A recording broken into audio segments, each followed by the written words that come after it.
It was really important for me for Mum to know that she was loved and cared for. And for her to be cared for and looked after and loved until the end.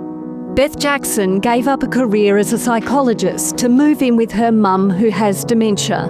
It became an around-the-clock job.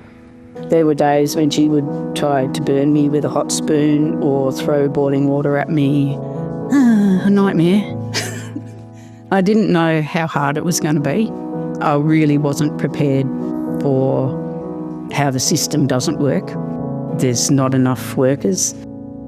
After over 13 years of caring, Beth had no choice but to move her mum into residential aged care. It was really difficult because there are so many levels of grief. And there's the grief around Mum's loss of capacity and the need for her to go into a home when I knew that that's not what she wanted. She's not alone. There are over 3 million carers in Australia.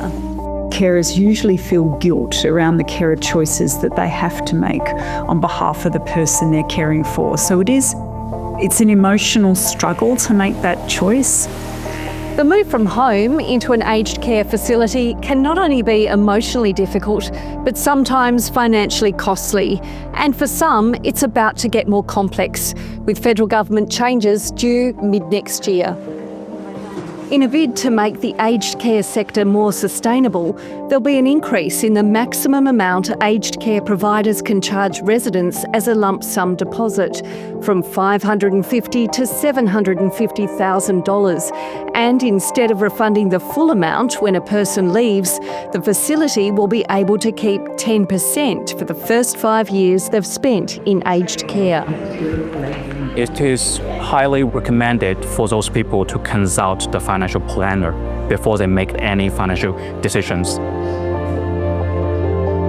As more older Australians choose to stay home for longer, easing pressure on residential aged care, there are calls for better support for those who care for them. We would ask the government to consider paying superannuation on the carer payment.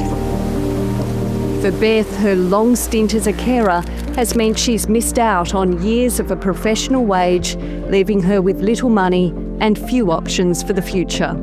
I'd like to think if I'd known that this was how it was going to end, I would still have cared for my mother, because we all deserve that. But I think we need to value the role of a carer way more than we do.